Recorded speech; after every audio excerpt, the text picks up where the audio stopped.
What's going on, everybody? Jorge Aquino coming to you live and direct. It's Tormenting Tarmac, podcast where the enthusiast never dies. You find me recording here on August the 22nd in the year of our Lord 2024. My wife and kids are watching Remember the Titans right now, which is one of my all-time favorite movies. But it's okay. I'm missing it for a very good reason. I'm missing it for a really good reason. My guest today, we've probably had to reschedule this podcast about 3 separate times, and I am so sorry about that. That being said, we're finally doing it.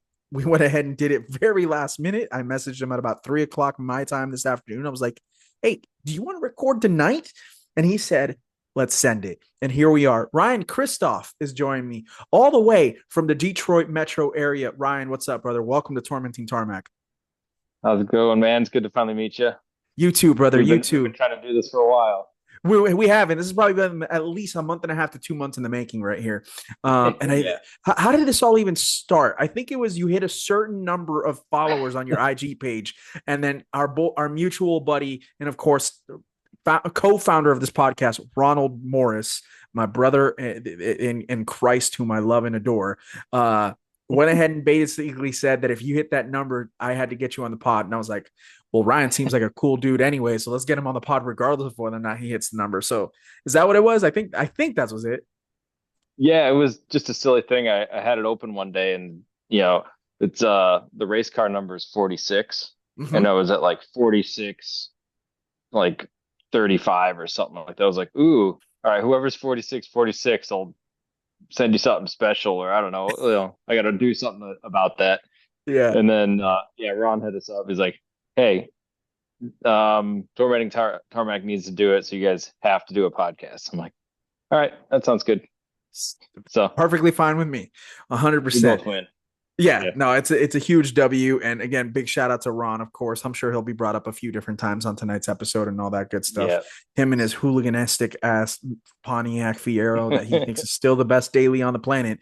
And he's starting to go ahead and make me look real dumb every single day. And he knows Hey, it. it still makes it to work, so he's winning. Shocking. Shocking. I mean, it's Yeah. it's I've seen the dailies that man has had, and the fact that that's held up the best, other than his old Challenger RT, like that's unbelievable. But anyways, so let's kind of give a little bit of a background on you, Ryan. Ryan Teal Christoph, that is his nickname that he goes by, and he is Oh man, yeah. yeah, I had to go ahead and add that in there for you, brother. You didn't think I noticed, but I sure did. Um, so Ryan's an amateur racer. Amateurs. I don't like that word to describe you though, because like to me, I consider you past amateur, but I mean, it's almost. Would you consider it more closer to semi-pro? Is semi-pro probably the better Oh, word? I'm definitely fitting the bill, so I don't know if we can say that. All right, fair enough. But like, But I mean, I a would lot of call pro you a. races pay a lot of money too, so This is there's true. that. I mean, Yeah. we've gotten to the point where how much you will have to go ahead and fork over to go ahead and be just in Uh, NASCAR. Like the bill in oh, NASCAR is insane, and you would, and yeah. of course when you go to Hundreds of Europe to all, thousands. yeah, and then when you get into the formulas, it's I mean that it's in, I think Even Formula Two, yeah, yeah, like even a GT3 car ride, if were on the list and got a call, it's like, all right, 25 grand for the weekend. You might wreck, and then that's before any extras. So yeah, yeah, 25 grand for it's a weekend stupid is business. like Yeah, for there's my people race that car blow, friends. yeah, dude, but there's people that blow 25 grand in a weekend in Vegas, and they think that's a good time, and I'm just Yeah, like, right. I was like, y'all are crazy, I'll take man. that You guys, GT3 car I'll take that GT3 car ride. any single day of the week, bro. Yes, Um, sir. but okay, so I would go ahead and definitely call you a veteran amateur. Can we say that? Because I'll take that. okay, we'll say, Yeah, I'm getting but older. What's up? no, for sure. But you're getting old, but you've got some skin in the game now, dude. Because I mean, Yeah, you're doing some work and whatnot, and then on top of that, you're an engineer at we can say where it is, right? yeah. Bosch Engineering. At Bosch Engineering. So one of the Yeah, suppliers to a multitude of different OEMs up in the Detroit area and whatnot, which is amazing. So of all course over. Yeah. GM, Stellantis, Ford Motor Company, all the heavy hitters up there and whatnot. And Oh, we so even work with some of the weird stuff like BRP, who does like the three-wheeled stuff.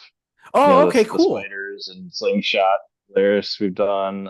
Yeah. We did the I Ford, love Ford GT, Viper ACR, a bunch of weird truck projects. I've worked on RVs. So we're the oddballs that get to work on all the goofy stuff.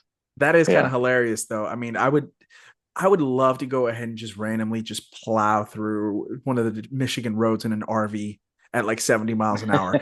It would be amazing, bro. It's very rattly. I'm sure. I'm sure. Yeah. I'm going to bring up RVs in just a second, but I kind of want to like, let's kind of get your background first, right? Because, Yeah.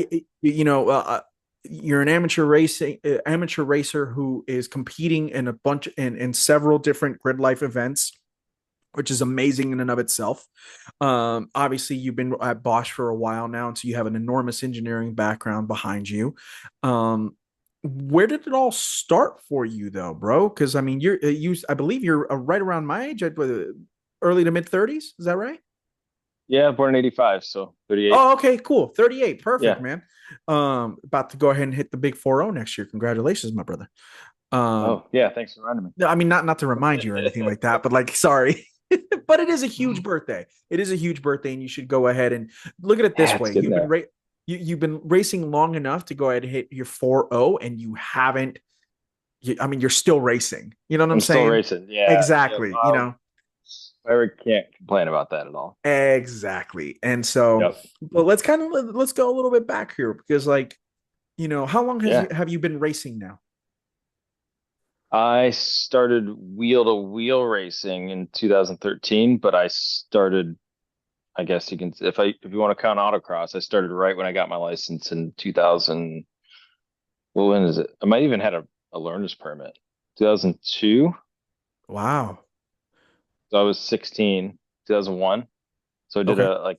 a little driver's school at the local autocross with SCCA. Then I Okay. autocrossed my 94 Integra GSR Nice. that I got in high school because it looked like what was it? Yeah, that was 2001 because 2001 was the last year of the Integra, Hmm. before going to RSX. And I bought a 94 Integra, my parents helped me buy, to be honest, for a fraction of the cost, but Uh-huh. it looked like a brand new car in high school. So I was hot shit, Yeah, or for at least sure. I thought I was hot shit. For sure. And it was the nickname, it was Teal. Oh, So that's it where was that came 90s from. Teal. Okay. Yep. Nice. Very cool. So Dude, that started it all. those Integras are so rad. I mean, what's an The best Integra Civic. type? Honestly though, honestly, Yeah. yeah. And I mean, even Civic, like late 90s Civic Type R's, what generation is that? That's fourth gen. Integra's third gen. Integra's third gen, and Civic would have been like maybe third or fourth gen, right? Sound right? Um, Civic's got a million gens. I even lost Sure. track myself. The, Probably the way I six. probably sixth Yeah. gen. Okay, EK. because okay, yes, EK sounds right. In particular, I love the two-door coupes, man. Uh, The black ones are dark green ones that Toretto and the crew use in the first OG Fast and the Furious oh, it's the with 95. There's a 95 coupe in my driveway. 95s. Oh, Yeah. dude, those are the tits, dude. I'm sorry. Dark Yeah. green neon lights and everything. Oh, being able to go ahead and go underneath a trailer. Uh, I That's the game, dude. may have watched that movie a few times when it came out. Just a few. I mean, Yeah. when I was 11 years old, that movie came out and it changed my life for the better, bro. I'll tell you that right now. Uh, Yeah. Yeah. I just so had my Integra and I was like, "Ja Rule's driving my car." Like, are you yeah, kidding dude. me? Are you kidding me right now? So I'm Uh, not. I know you've mentioned that you've listened to the podcast in the past, and I appreciate it, Ryan. But I don't know yeah. if you know, my very first car was a 1990 Honda Accord. Nice. Yeah. So Good. mine was a four-speed auto. So I'm sorry, please don't hate me for it not being a manual. I didn't have my first manual until later on in the But future. how much did you love that car?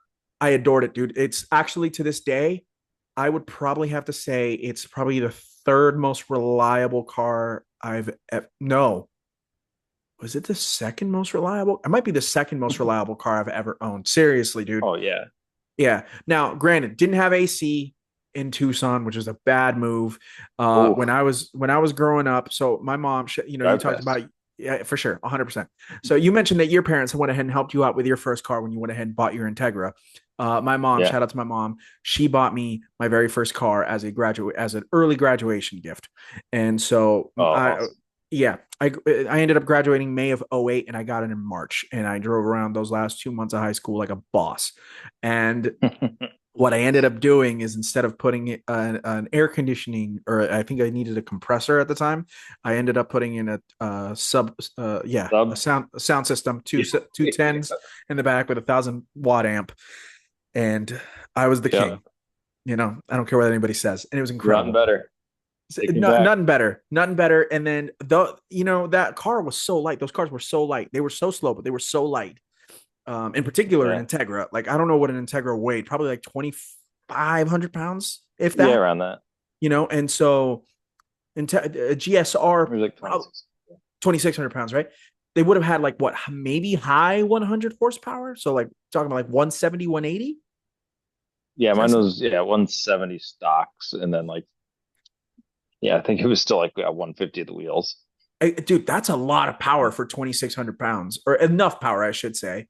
And Yeah, then an extremely high red line, right? What engine was in those? it was a V18C5. Yeah, Okay. and that was a 8,100 RPM red line.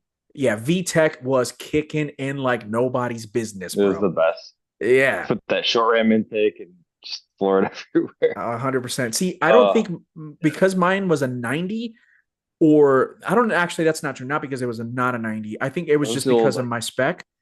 I don't F think I had series, VTech in right? mine. Yeah, I didn't. Mine didn't have Yep. VTech, unfortunately. The long stroke. Yeah, I wish mine Yep. would have had VTech. But I mean, I did top that out like at 114 miles an hour on the freeway. I saw it pegged and it wouldn't go any lower, and I was like, wow, I just topped this car out at 114 on I-10. I am a psychopath, and I was like 18. Yep. I was like just Now you living think my about best cars life. now, like do that in a few seconds. A hundred Still percent, dude. crazy.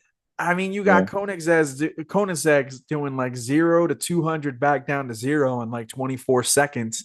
And it's probably took me 24 seconds to probably hit like 80, you know? Yeah. You know what I'm saying? Yep. So it was just wild times, but that car was absolutely incredible. And it was so great. It's So like it's weird. That's like seriously where it started for everybody. It was those Fox body Mustangs, yep. Probes. What else? Yeah, Um the Civic Catfish Explorers, right? Camaros. All those. Yeah, Fish Camaros. Yep. Yeah. Yep. It was like the Always. one buddy whose mom had a WS6 we go romping around in, Dude, you yes, know, I knew somebody in high school who had a like late and it 90s wasn't even Z28. fast.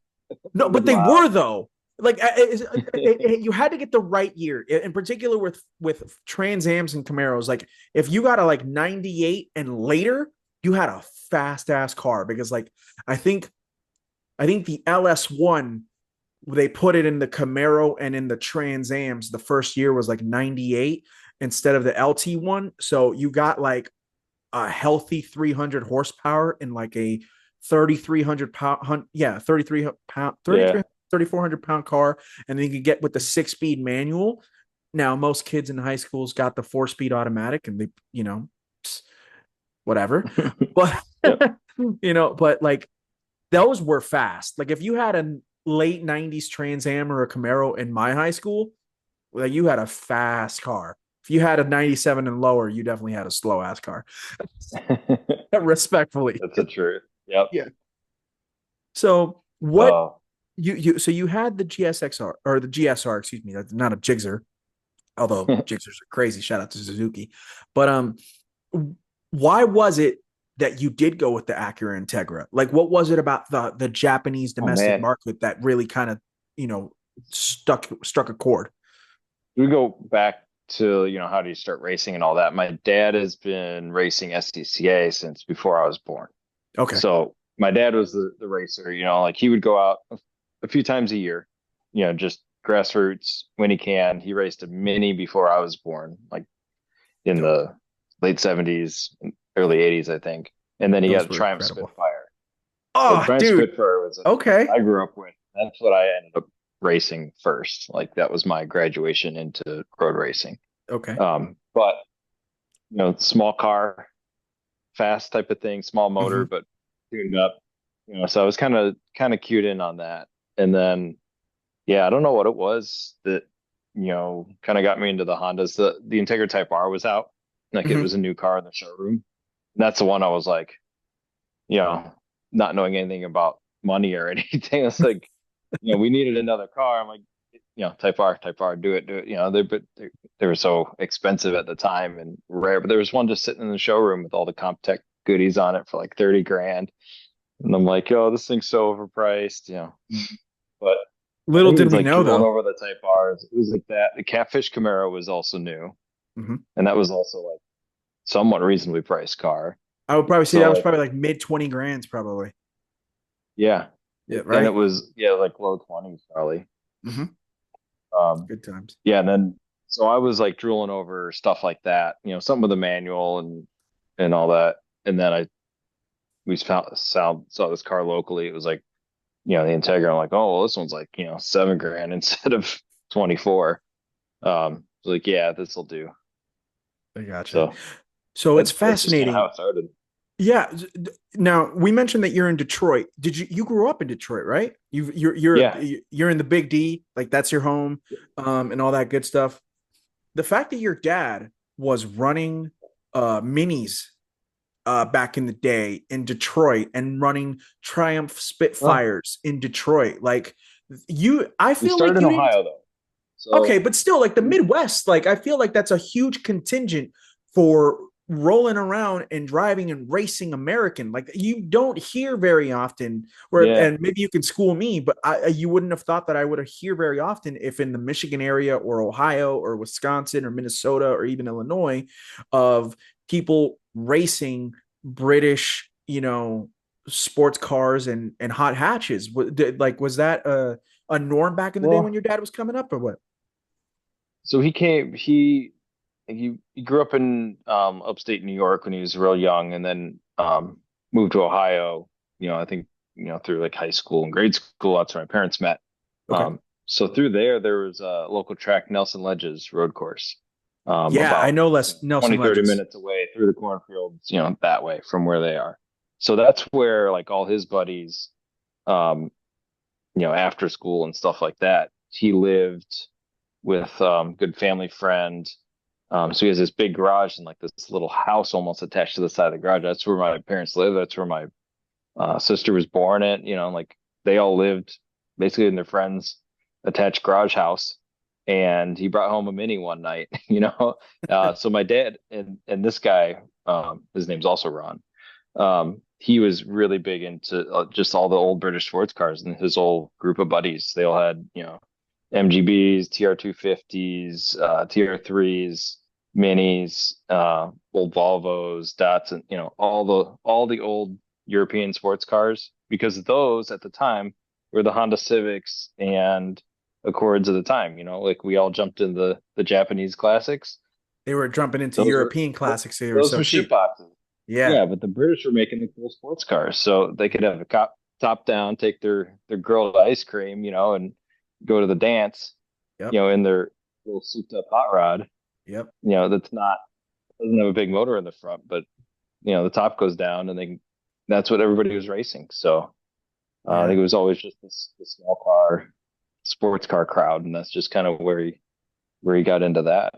100%. Have you ever watched Father of the Bride by any chance, Ryan? The OG, the one with Steve Oh Martin? man, I've seen it.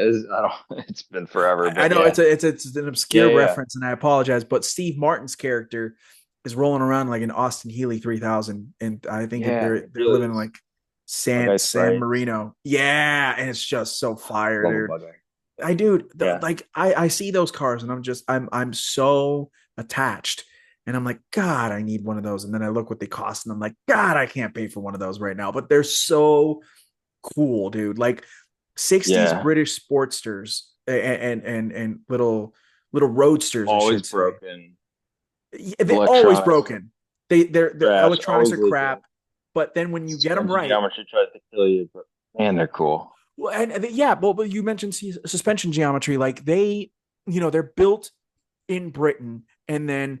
But I will say this: I feel like British roads are they somewhat? I'm not sure if you've ever been out there. I've never been out there, but when I think of Not it, UK. not the UK, but I feel like they kind of have a little bit of what makes up the Michigan flatlands and whatnot. Would you say so? Do you think like a British roadster would kind of actually They're do not. well? And Yeah, they got to be compliant, right? And Mhm. there's lots of, but there's like it's really narrow and there's lots of turns everywhere. So the cars are Yeah. small and they handle good, you know, and they've got some cushion to them. Hmm. So and they're not, you know, nothing there's fast in a straight line. So Right. those are fast because they're light, not because they Hmm. have a big engine. Yeah. So yeah, like even like the Lotus, it's the other one, like it's so cool. I love a Lotus. Uh, yeah, so all the dad old sports car dudes that are still around and stuff are all into those British cars, TVRs and all that crap. Yeah. So good. They're Yeah. they're all good. Do you have any of those? Like, is that something that you look to see? Maybe in the near future, you'd have like a something British or like a old school European in your garage, or do you like how you have your Uh, garage sorted right now? I like my garage right now. It's pretty chill. I got you. Let's go into Yeah. that a little bit. What is currently in the garage? What's the race car? The race car's in well, it's in Dad's garage still. That Okay. I grew up in. It's like right down the street. Because he's got the little race shop. So that started as a 1969 Mark III Spitfire. It was yellow. It Okay. was an SCCF production car. So that's what he was racing, and that's what I started racing in.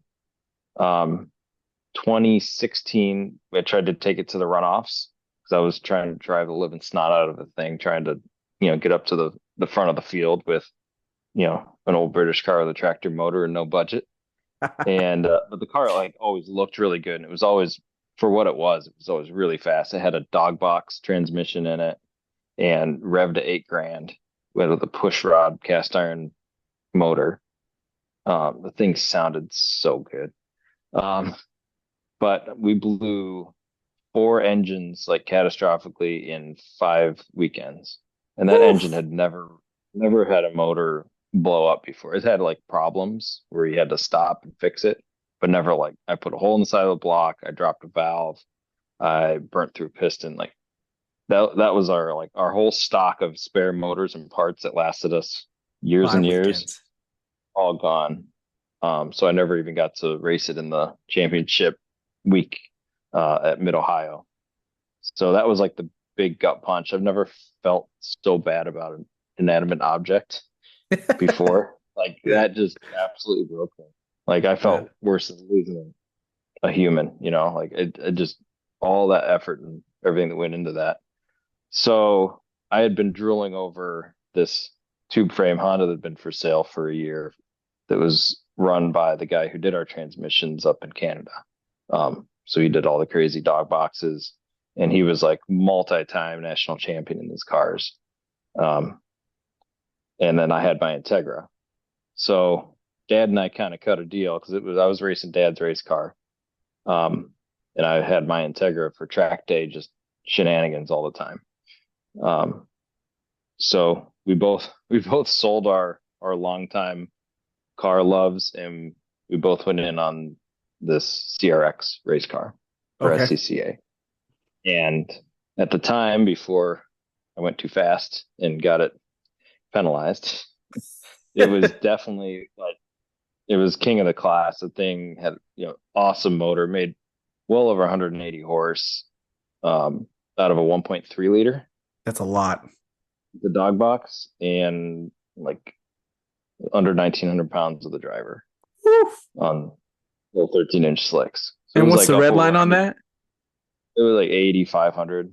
That's yeah. You're making Yeah. power. Yeah. Weber carbs, dry sump, um, you know, race gas.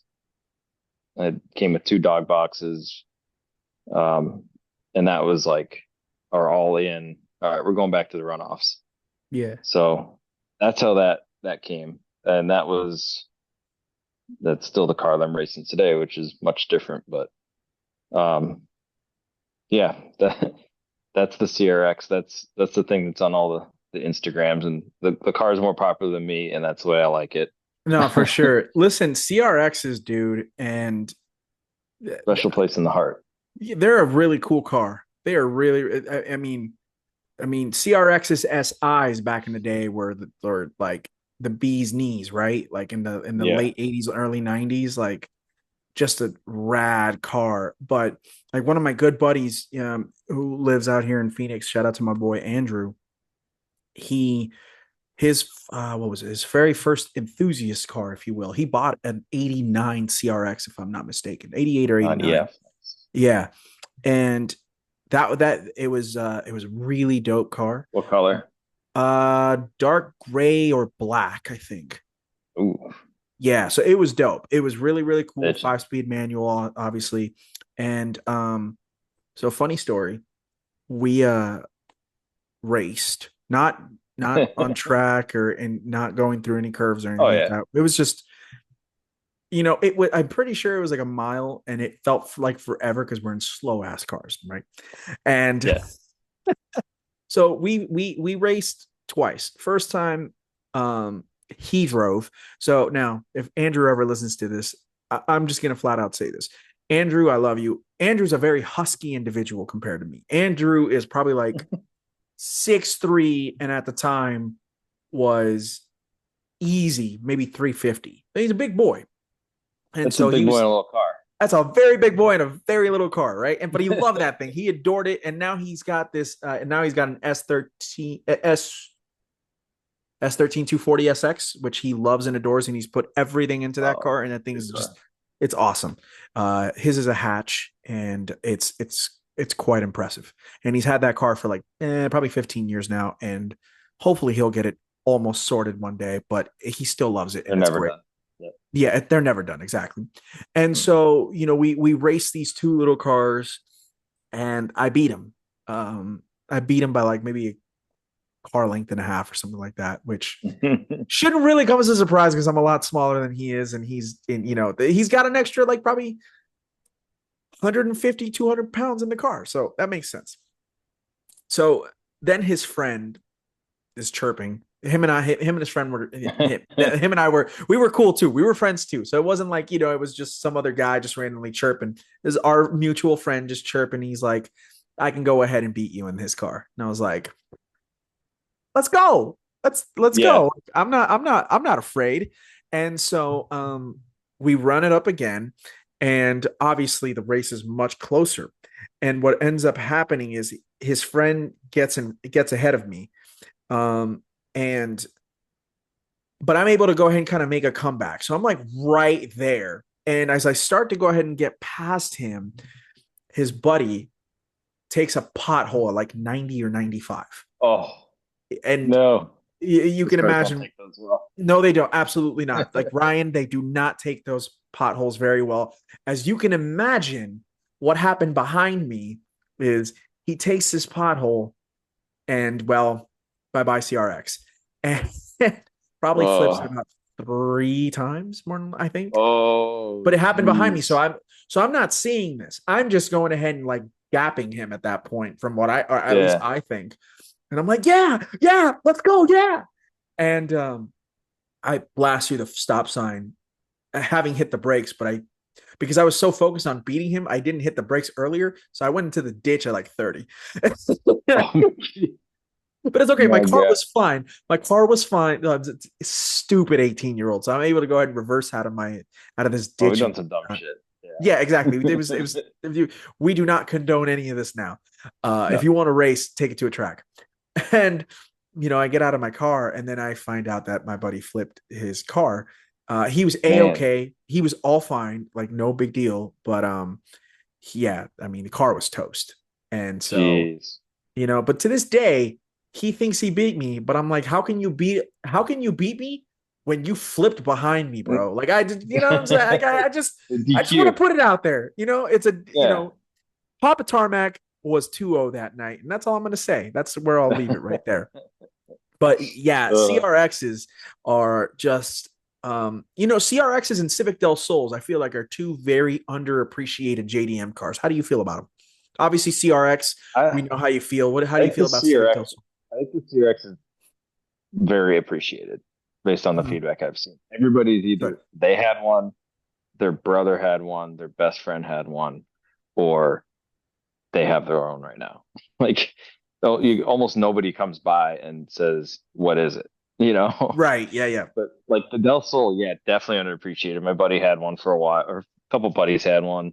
One buddy had his Integra stolen. That was like his beloved Integra, and Oh we all no. pulled a bunch of money together and bought him like a little Del Sol. Like a year later, it was like we all chipped in and got him one. Um, yeah, but the Del Sols are so cool. They're just heavy. Yeah. They were not like the best race car, but they were such a cool thing.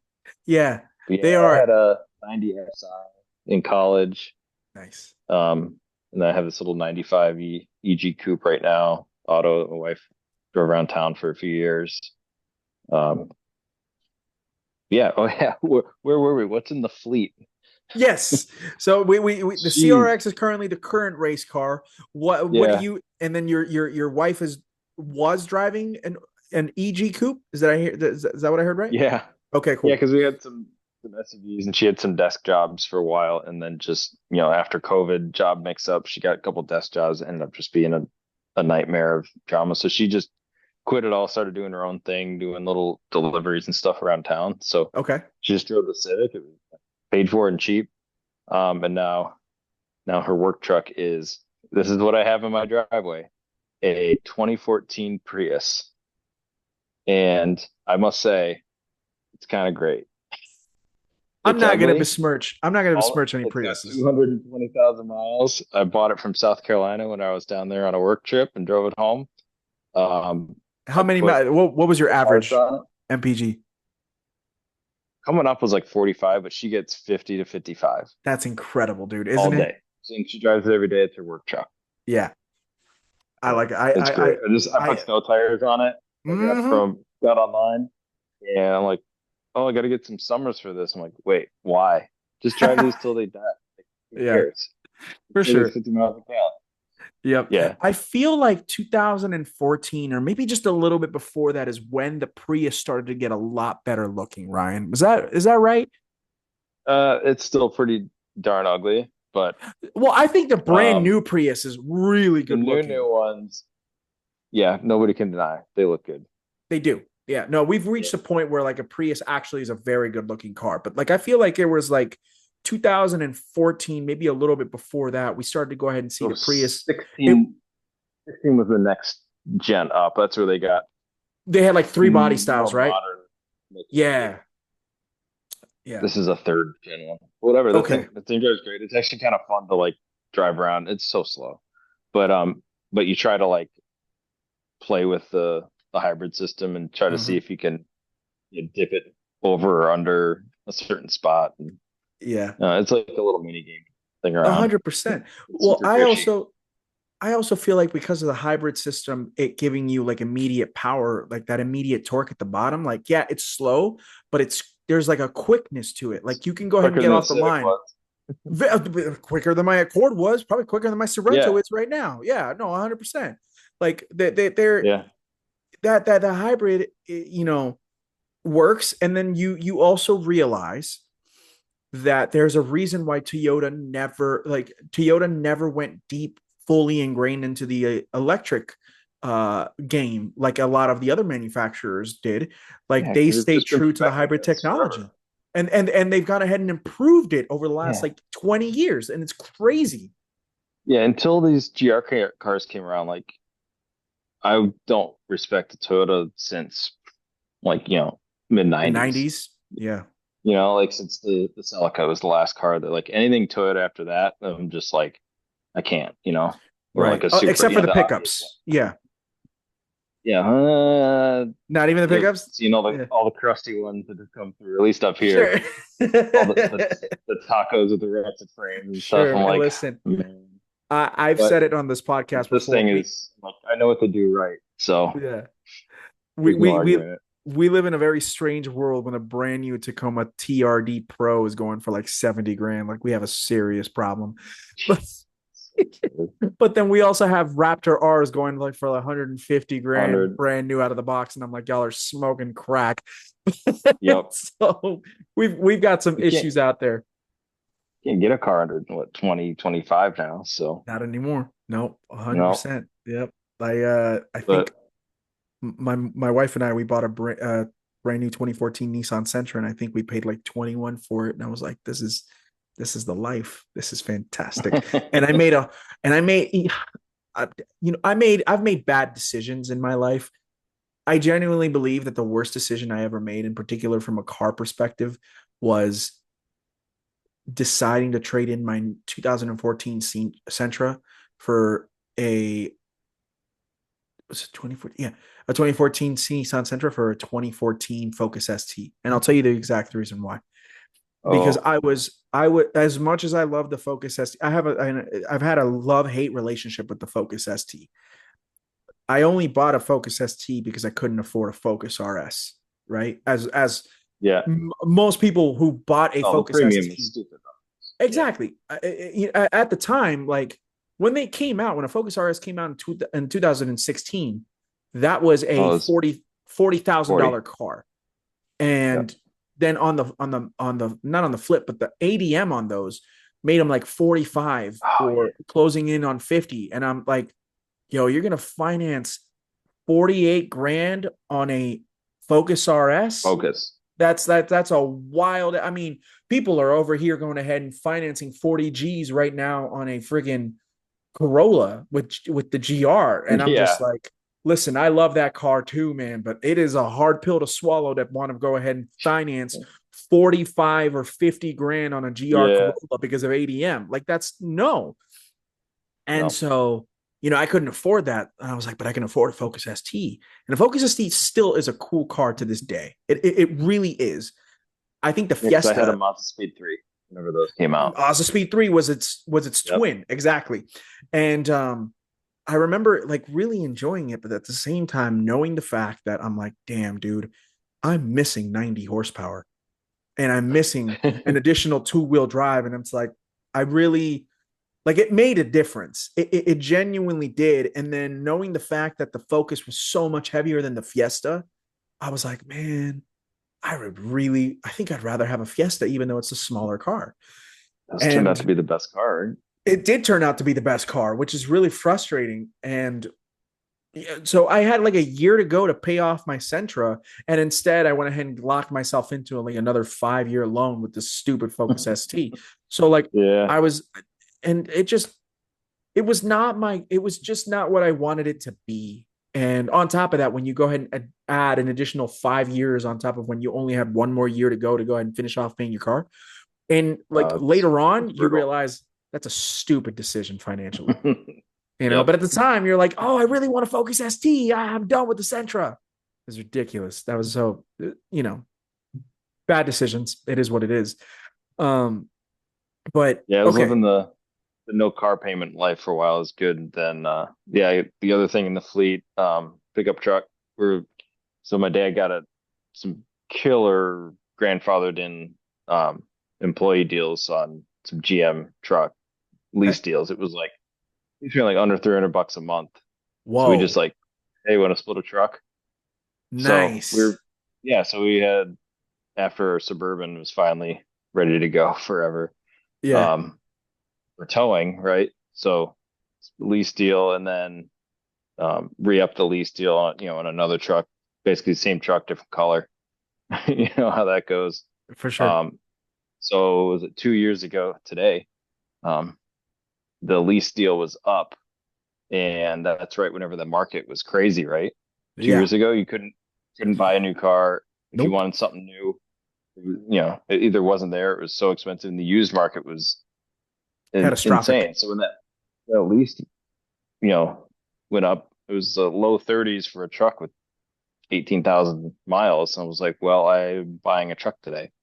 Like, Yep. if I were to sell this and find another truck, I'd be paying 40 for something way older or more mileage. So I'm like, well, I guess I got a car payment again. So I bought the truck.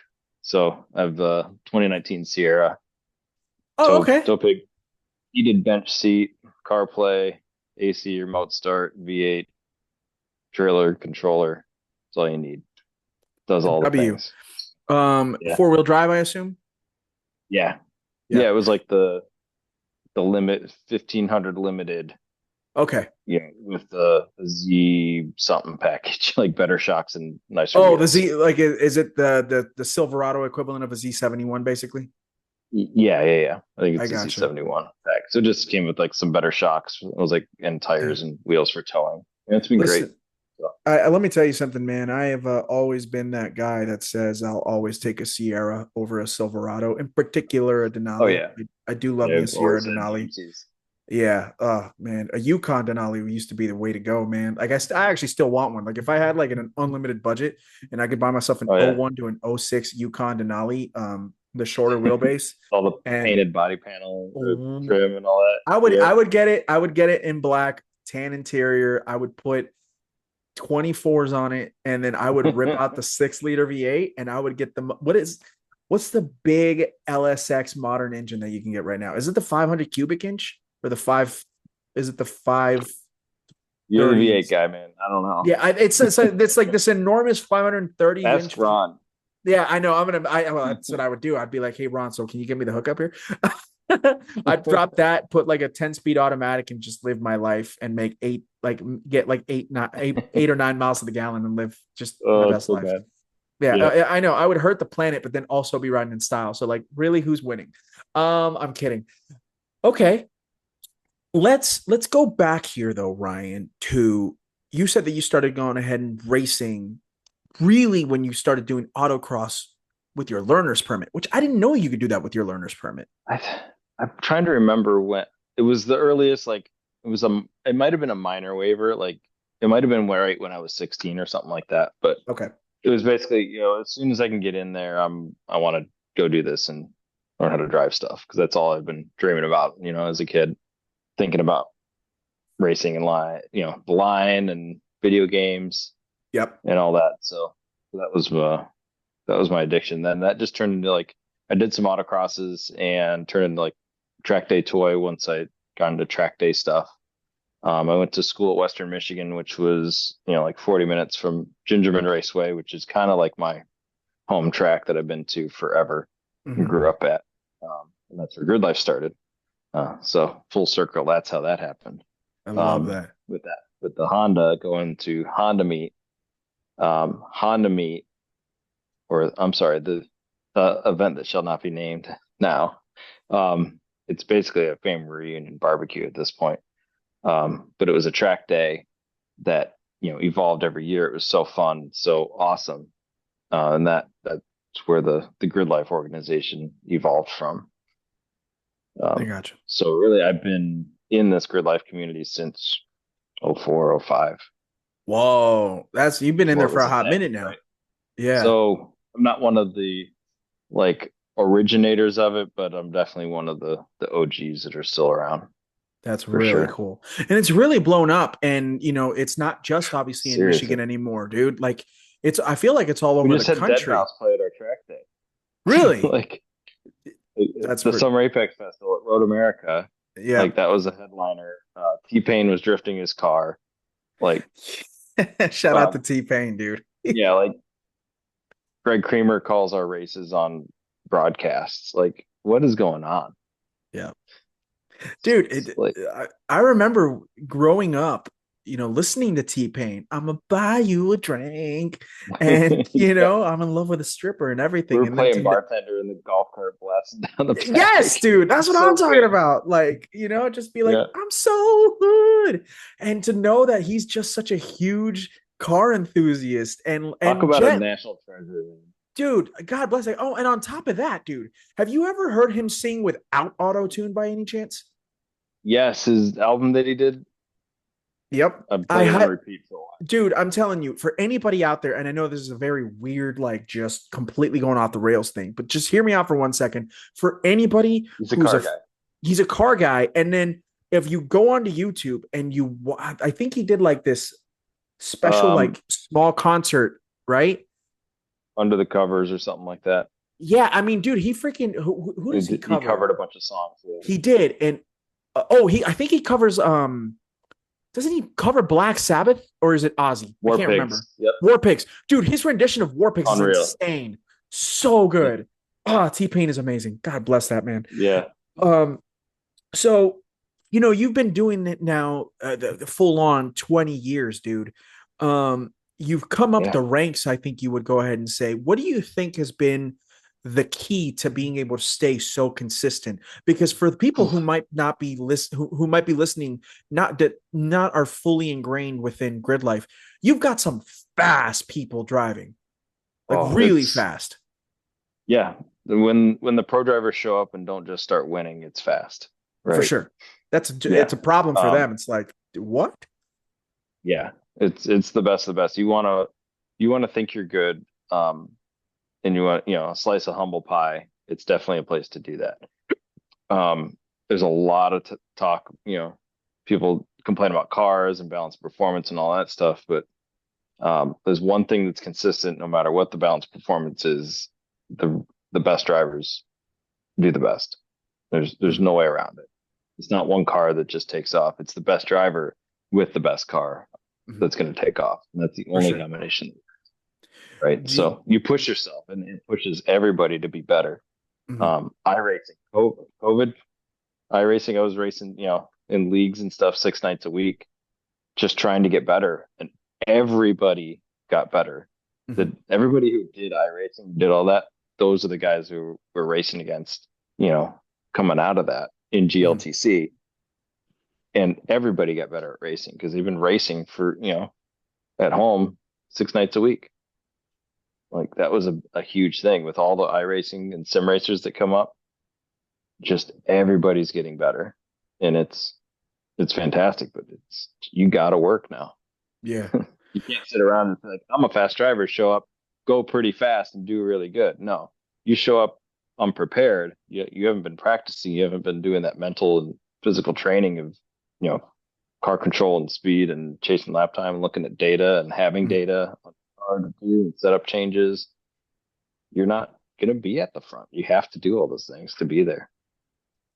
Do you feel that when it comes to grid life and the particular styles of races that you run, do you think that there's a different mentality of how to succeed in this particular grid life series as opposed to being able to go ahead and succeed in like the real heavy hitter pro stuff, whether it's Formula One, Yeah. NASCAR, sports car racing, or will most people have that same mentality? Like, this is what you need to do in order to be the best. We've There's like being the best versus racing well. Someone might show up being perceivably like the best racer, but in a way that's not kind of our culture, which is, inclusion. And at the end of the day, we are racing with our buddies, Yeah. right? We're not there to win a prize, win a trophy. Roger Penske's not there. You He's not actually are recruiting. here to make friends as We are opposed to grassroots, yeah. right? Our goal is the absolute best racing we can do without running into each other. Mm-hmm. Um, and yeah, every year it gets, a little more competitive. People get more serious. People get a little too cocky, and that can start to get manipulated a little bit. And, it gets harder to police all that. But I think the series does a good job of trying to keep evolving with the sport as people show up with more money and more talent. For sure. So it just keeps getting crazier and crazier. But Well, I yeah, was gonna say, it's you the know, culture. it's the culture. It's Like, different than anywhere else. is Grid Life trying to go ahead and be careful with how people come in with these massive budgets? Because like somebody could go ahead and come in with the stupid budget. I mean, I've seen plenty of Grid Life racing They're already videos. there. Yeah, Yeah. you got They're people kind of coming hiding in in. plain sight. Yeah, because what you'll get is like somebody coming in with a really hot C7 ZR1, which is already like a hot car as it is, and then they get it sorted and set up to go ahead and run at like Gingerman. And Gingerman is a fast track, mind you. So for Or time attack, that's fine. Like, and that happens, and big money comes in. There's a guy we race with. He's got an insane McLaren 720 that he runs in time attack, or oh he'll boy, run the GLTC. Our racing, it's one class, one series, and it's meant for pretty much track day cars modified, right? yeah, So we're still in the low 200 horsepower or high 100s. So that keeps out any of the real crazy cars. And the craziest cars we've got out there is like, Caymans and Corvettes that are heavily detuned and ballasted up to meet power to weight. So Right. those are awesome cars. Guys come in with, big budgets to build beautiful race cars. But at the end of the day, like I said, it's driver practice and dedication that Yeah, really pushes you to the front of the car. for It's how sure. enjoyable your experience is. You might not be fixing it all the time. You might not have to tub the shit out of your Civic to keep up with the Yeah, wheels and tires. for sure. Hit the easy button, write a bigger check, where you Yeah, can, put in your hours and do it with less checks. But at the 100%. end of the day, we're all just beating the shit out of our cars and loving it. So, I want to ask you a question because you are very clearly still proud JDM owner and whatnot. Ryan Kristoff, let's say you get the major sponsor, like a big heavy hitter sponsor.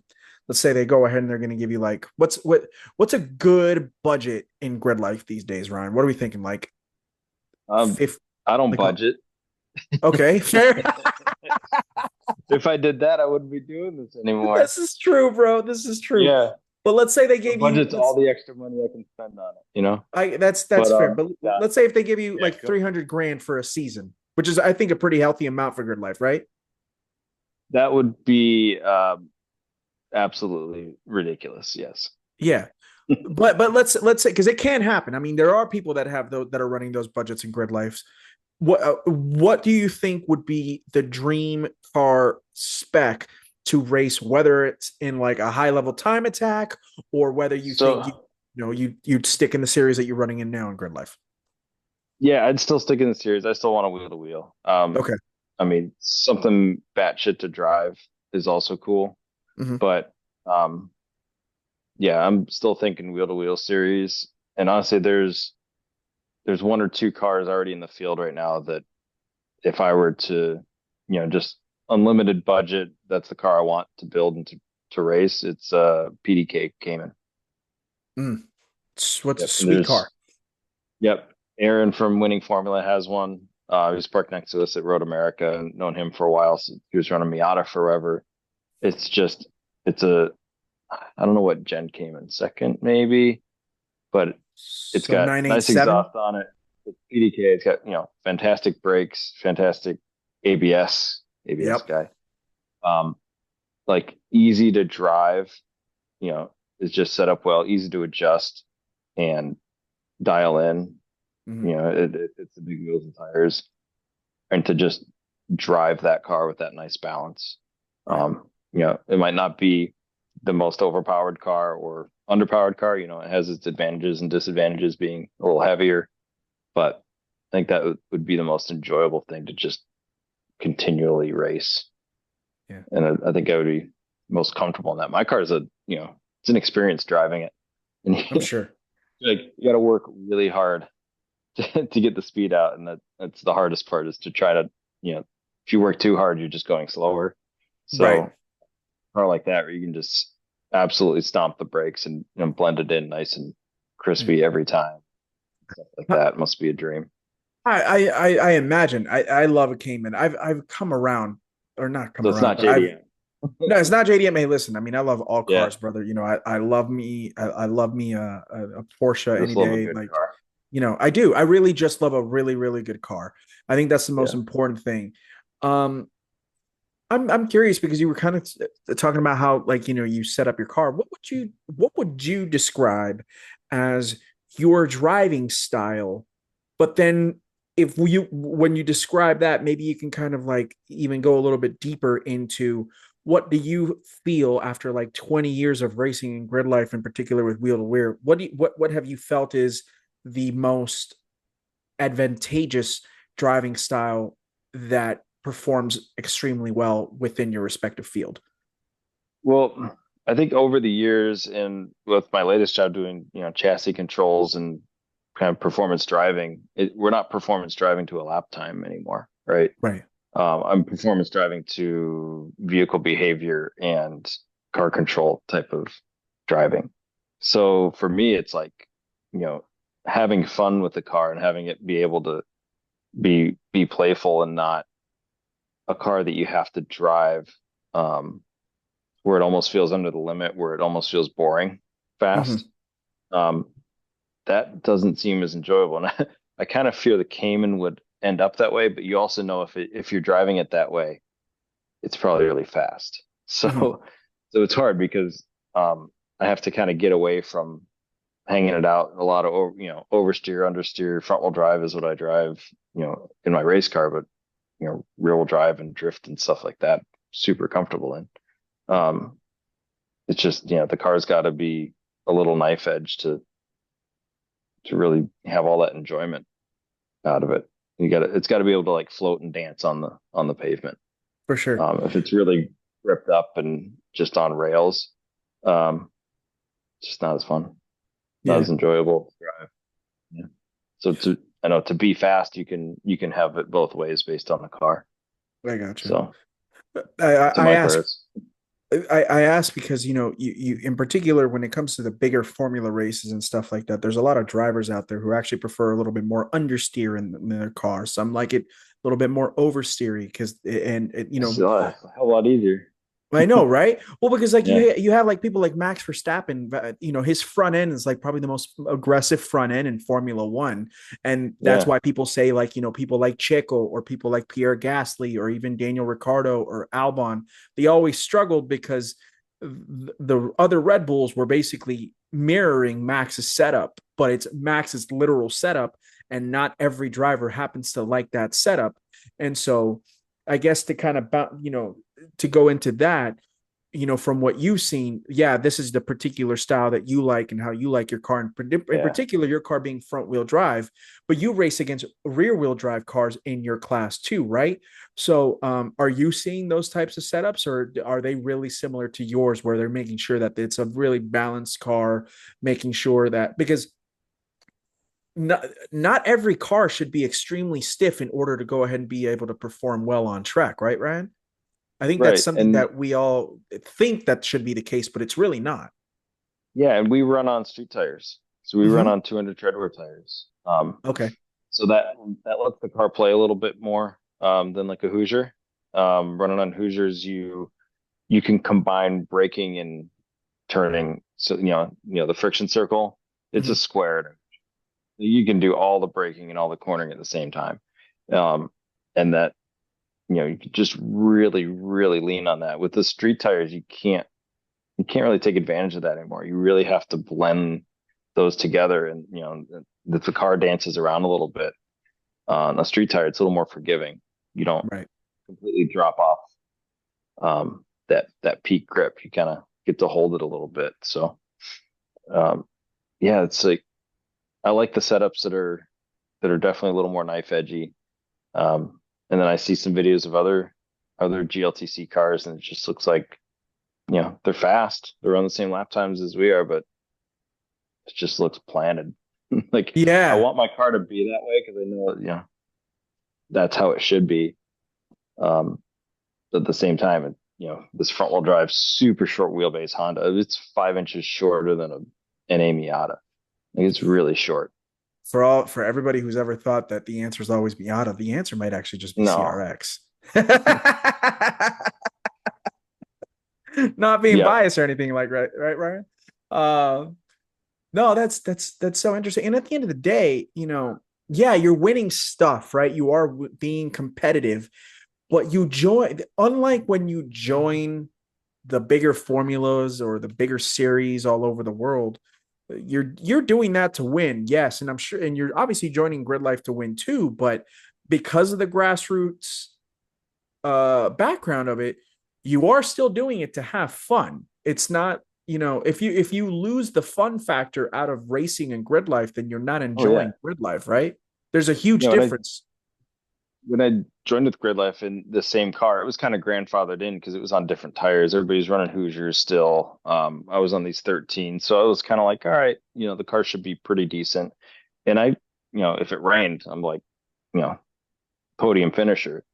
But like after that, in the dry, I was running my personal best lap times in the same car, Mhm. and the GLTC evolved not with rules, but just like car and driver development.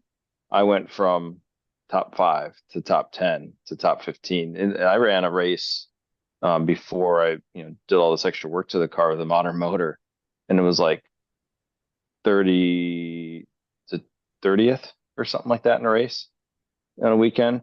But at the same time, that was like the funnest races ever because I was still in a pack of like 8 cars. Yeah. It's just when you got 50 and 60 cars on track, someone has to be first, someone has to be 60th. Yeah. But that meet in the middle is so close and so tight that you can go a second faster. Now you qualified 18th instead of 35th. That's Like wild, dude. it's so So close. So what would you say is the usual time discrepancy in a regular race at GLTC between first and let's say like 20th? Are we talking like a few seconds? Because everybody's just a few really seconds, yeah, right? and it's pretty, and that's pretty close. Where SCCA, where I started racing, grew up racing, that would be a difference between first and third, Yeah. and now you're first. So that's where at the pointy end of the field in SCCA was like 1 to 3 cars that were really fast, good drivers that have been driving them forever. Dialed in cars that just come every year and get better and better and better and better. Um, so there was that pointy end of the field, which was really good racing, but you had to work really hard to get there to have that good racing, and everything else was just kind of whatever your equipment allowed. And now Right. it's like everybody's so close. That's where I have to keep work on my driving. It's sit rig behind me. Like Yeah, I I need to see get it. way more than I am. I So gotcha. that's where the magic can happen. I think more For work I sure. put in there, the more speed we can get on the track. I hear you. Well, let's kind of go over to your engineering job for 1 second and see, because I am curious to ask whether or not with what you do on the side, with development, as a supplier, do you feel that what you do as an engineer has that helped you become a better race car driver, in any way, shape, or form, or do you think So it's just for it's the job?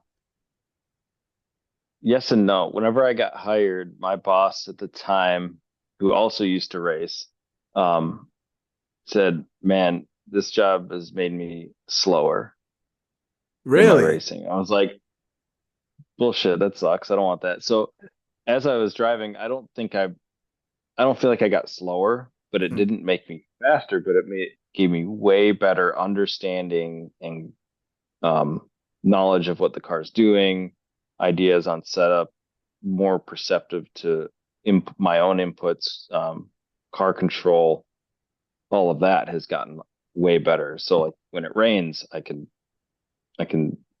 feel things a lot better, finding grip, and I have a lot more practice because I get to practice limit handling all the Yeah. time, with lots of different cars and tires and manufacturers and all that. So that's been a lot better. But like I said before, chasing lap time is still done here in the sim. Yeah. Honestly, that's where it's perfected, and getting out in the race car and looking at data and doing that on its own. Um, that's where the fast racing and racecraft happens. Like you don't get that at work doing chassis controls either. Right. So it's With a weird dynamic. No, I for sure. like it, Well, but like no, it's good. Well, I think yeah, car control. There's a difference between car control and getting faster. But absolutely. if it's allowed you to still remain consistent within your times, then at least that's helping. But it is a little Yeah, frustrating and when the when you body go, work's all clean on my car. hey, a huge W, man, huge I W. Like if I try somebody not else to go would, off. I try not to touch anything. Like knock on wood.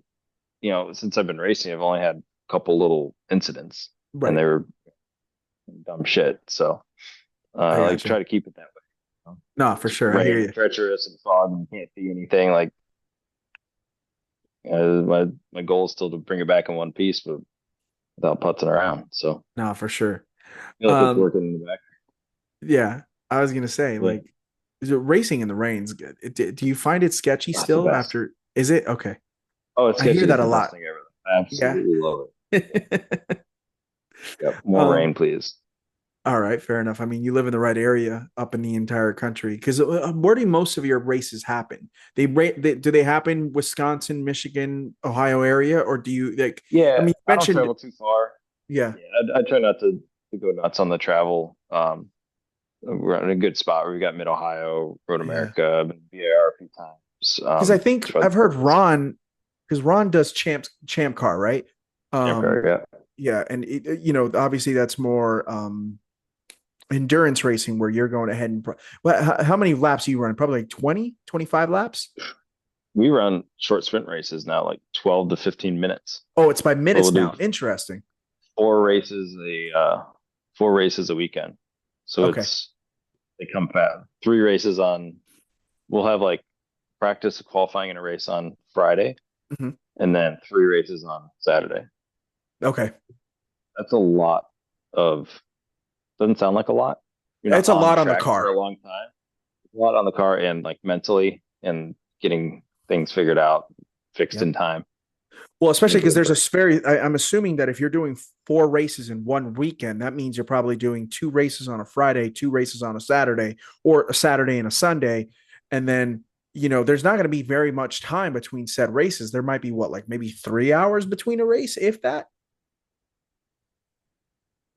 Yeah, that's about right. And Yeah. in that time, if it's because it's Gridlife events, you're like, all right, I want to go watch the drifting, or I'm gonna go find food, or go talk to I my was going to buddy, and say, it's like, oh shit, yeah. well, you got to be in the car in 20 minutes. So Right. yeah, it's a mental drain, For and sure. I always help out with instructing or helping with the event or trackside work. So I'm usually working the event too. So I know I don't get to sit down. Yeah. But you don't want to. You don't want to. Yeah, because you're enjoying the atmosphere. Like car Nah, grid life is car culture. I love it. Yeah. They're It is definitely the epitome of car best. culture.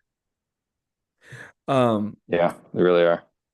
I wanted to ask you, um, your CRX is an A, and it sounds like most, if not all, cars in your class are naturally aspirated. Am I right in saying that? Not not anymore. No? Is there Nope. are they is there turbo and supercharged cars in there? Wow. So my car, the last or 2 years ago, I ripped out the old EW motor with the carburetor and dog box Okay. and all that, and swapped in the. Now it's a 2021 Accord 1.5 liter turbo, Okay. the L15, the Civic Si motor, Oh, so that's like, and the new SI. The oh same shoot. as the new SI. That's like a 200 horsepower engine Yes. in a So this is CRX. one That is 190. psychotic. So I made 218 foot-pounds of torque at the wheels and that's with 170 horsepower flat tank. Yikes. And So the I weight is brought the still horsepower down and I'm at 2,200 pounds with the driver. that's a intoxicating mix there, my friend. It's the opposite of what I had. My old motor was 150 horsepower, 100 foot-pounds of torque, and it revved to 8 grand with a This dog revs at like box. this red line's at like 7, right?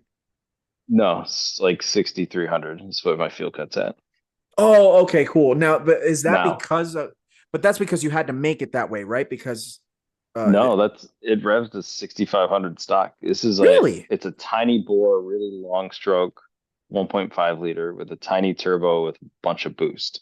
Okay. So it's almost like a diesel. It's all the torque down low. Yeah. Do you like And that? then I flat set.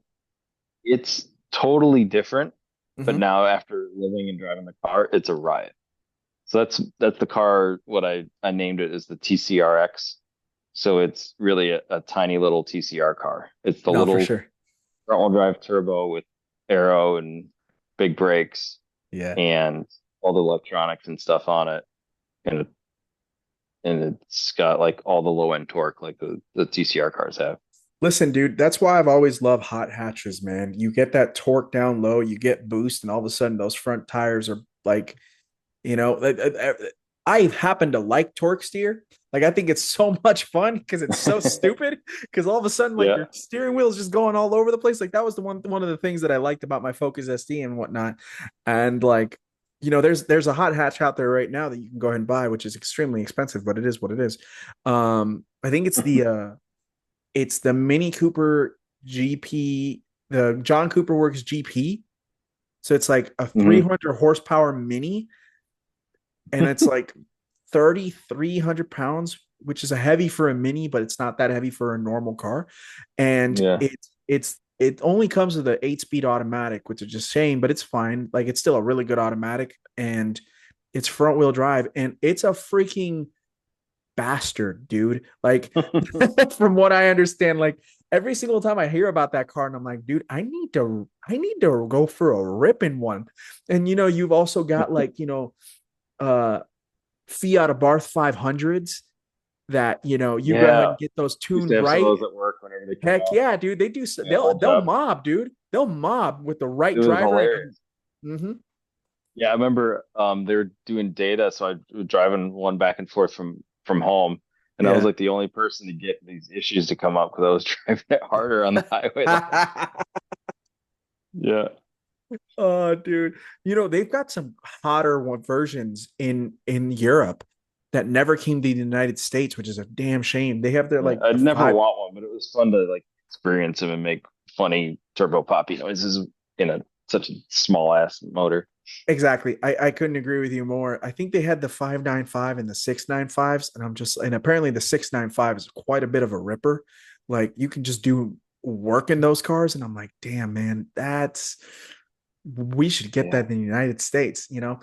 Um, So whenever I had my Mazda Speed 3, that was my hot hatch that yeah, modern hot hatch that I put a Cobb tune in and did my own tuning on until the fuel pump was maxed out, and I was like, that's enough. No more yeah. mods. It's my Well, daily what, driver. what I do you want think want was it to the work. perfect amount of horsepower for that Speed 3? Like 300. Right? Anything over that's stupid. For sure. I Yeah. mean, that's like, you hear people have taking a Focus RS, which at least it had all-wheel drive, right? And it had the bigger engine because I think it was the 2.5 liter EcoBoost as opposed to the regular. I think you and I would have had the regular 2 liter. And Yeah. 2.3 MZR motor oh, in the okay. Mazda. Was it? But is that the same one that was in the Focus ST, or did the Focus ST have the 2 liter? Honestly, I don't even remember. I The think same Speed. chassis, It's the same a little chassis, different but I think motor. the Speed 3 was a smidge faster than a Focus ST, like It by was, just yeah. by just a smidge. Like they both do 0 to 60 in like the very low sixes, but I think that Because they have a no Speed traction. they don't. I mean, talk about all the torque steer, but like Yeah. you heard of people like And doing. ripped lanes. Mm-hmm, mm-hmm. I'm telling you, when I did love it, I loved that car. But when I hated it, I wanted to go ahead and drive it into the freaking ditch. But you heard of people going ahead and tuning up their Focus RSs with their all-wheel drive. Like you heard people doing like Oh yeah. mid to high 400 horsepower in a Focus RS, and I was like, dude, that is way too much power for that car.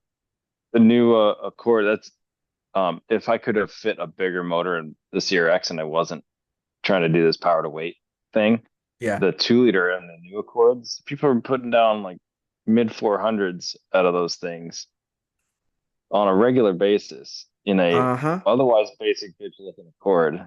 Yeah. Like Isn't what a isn't sleeper. isn't the same engine in the Accord? Isn't that basically a detuned version of the CTR motor? Yeah, yeah, yeah. It is, right? It's Okay, cool. more similar to the Yeah, so it's like high on the L 200s that it series. probably comes with in the Accord, Yeah. right? I Yeah. mean, this little tiny motor barely fits in my little cars. Like anything K series, all that it's not just not going to fit. Mine's Would you poking out of the hood. I was just gonna say, let me ask you Yeah. this, Ryan. Like, I don't know if this is too much of a crazy idea, but I've seen Civics do it and I've seen Minis do it too. Like, I feel like the CRX, if you were to have the proper budget for it, I feel like it would be the ideal candidate to go ahead and really try and figure out if you can do a mid-engine swap. Do you think so, or is that Um, a little bit too wild? so my car's all it's all tube frame car, Right. but my car's it's so my car was a new race car in the late 80s or mid 80s. 86 was its first logbook. I got it sitting next to me. Oh, dope. Um, So it's always been a race car. It never saw street use ever. And then it's evolved into a full tube frame car since Mhm. then. Um, so it's just set up for front wheel drive. You'd have to cut out half the bars that hold it together to Mhm. do that. So, But what if you um, took a regular base like street, but there's you know, room, there is, right? right? Yeah, Yeah. yeah. Because There's it's a definitely room. two-seater, isn't it? Or is it or does it have a Yeah, back it's seat? just two-seater. Well, mine's got nothing. It's just a bird cage I inside. was gonna say, yeah. Yeah. I if somebody went ahead and did a mid-engine swap in a CRX and turned it into rear wheel drive, like I've seen it. that would be dope. That'd be like a mini It's NSX, been dude. done. Yeah, Yeah. it's like I bet you they're like mini NSXs. It's just they're so small. All right, so me and my buddy, after I had this race car, Mhm. um, I found a like $1,000 red CRX for sale in Ohio, and I was talking to the guy. I'm like, this thing actually looks hilarious. Yeah. I think I'm gonna go down and get it. So I went down to get it, and I met the kid. Drove it in the park. The thing looked like it hadn't been washed since '86. You know, um, but it was like he drove it there. I'm like, dude, it's a runner. All right, let's go. That seems cool. It's a 5 speed. It was like the base motor or whatever. And he was like, all right, yeah, let's just drive around the block. I started driving it in the parking lot, and it felt like it was gonna like the wheel was gonna fall off at like parking lot speed. He's like, yo, what the hell? He's like, oh yeah, it does that. I was like, what do you mean it does that? He's like, yeah, I drove to North Carolina like that. This dude's been driving, and it was like the upper shock mount. Mhm. Like there was a dent in the hood where the shock had been like touching the inside of the hood occasionally. Wow. Just absolutely, it's literally like a $10 little part and took like 4 minutes to change. The dude's been driving around for years like this. So all the tie rods are obliterated because this thing's been shaking itself apart. So Right. we did tie rods that we cleaned it, just like washed it, like did a little detail of the interior. I think I bought it for $500 and so we drove it around and we were like, this is such a shit box.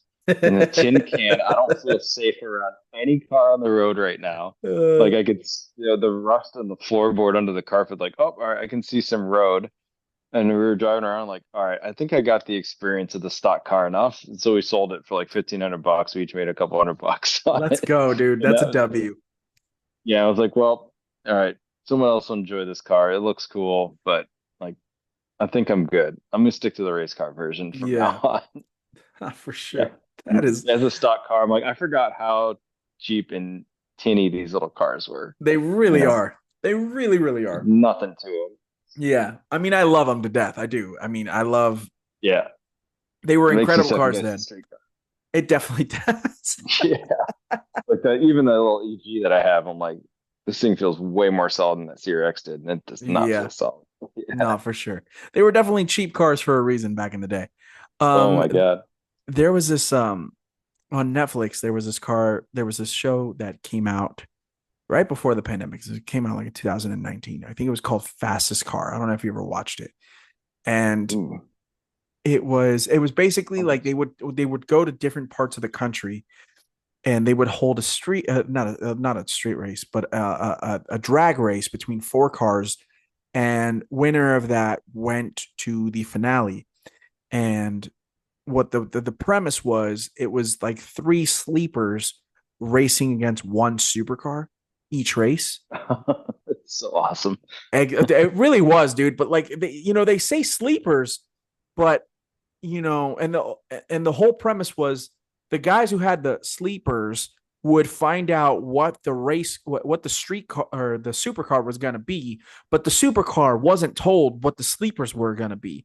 And they say sleepers, but Ryan, when I tell you, like, there's this like, what's I think it was like a like kind of like a first or second gen Mitsubishi Mirage or whatever it was, but like it had the freaking muffler, like the side pipe coming out of the side out of the side of the car Like instead, out of the bodywork.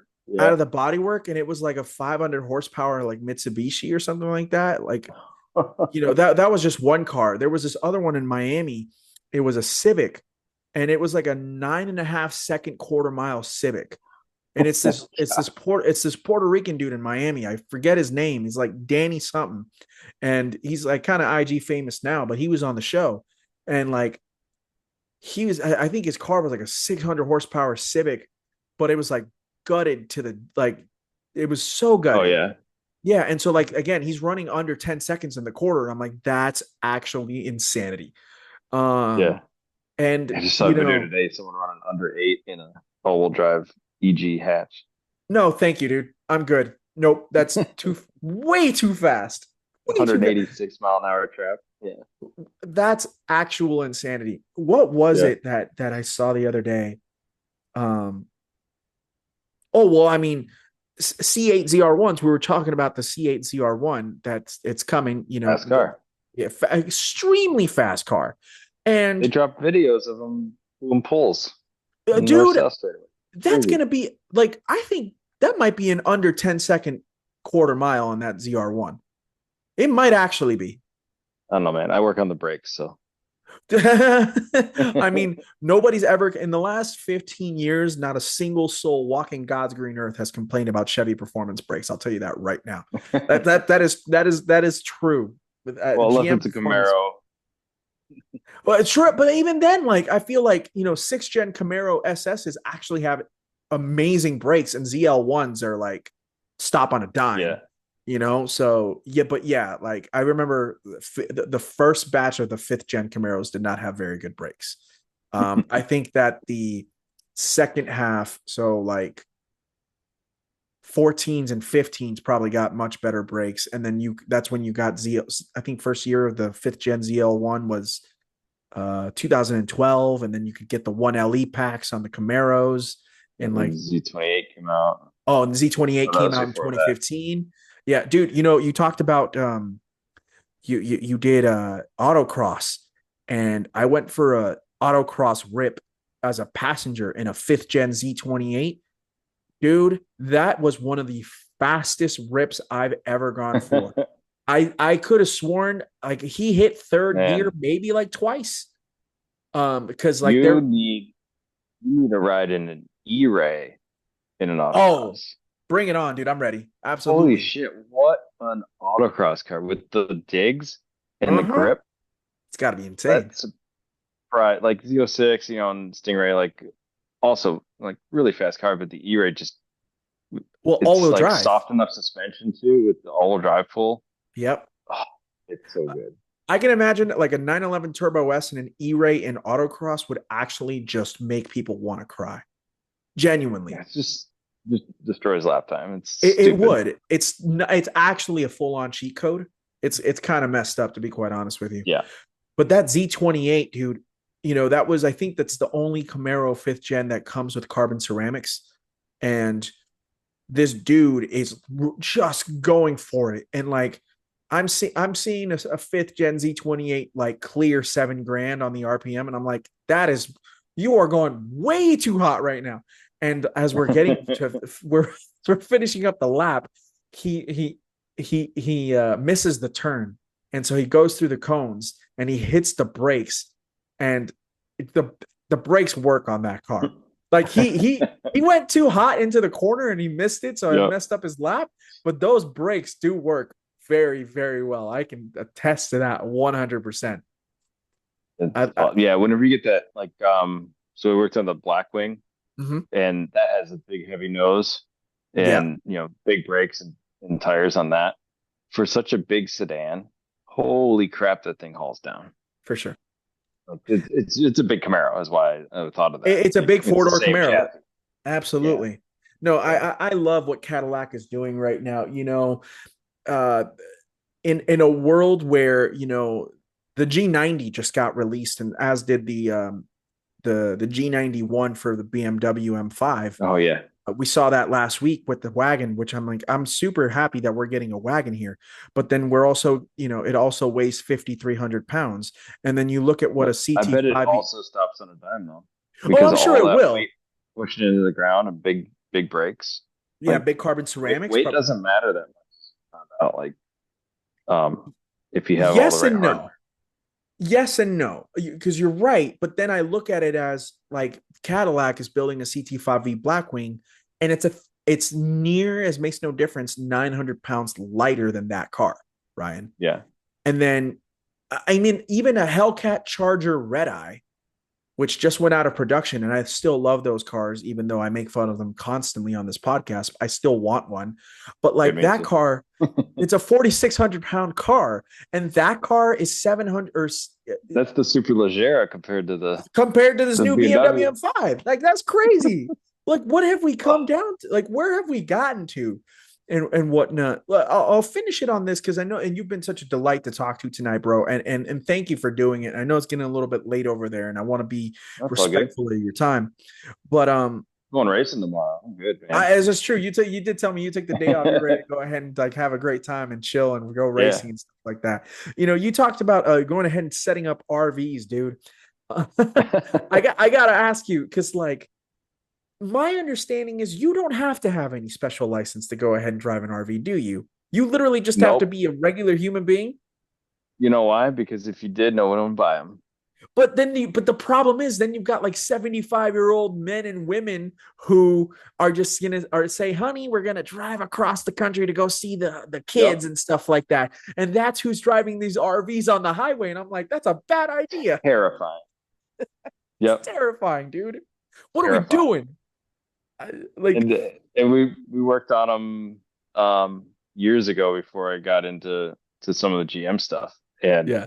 we weighted them up to like GVW, like full weight, and yeah, they don't stop good.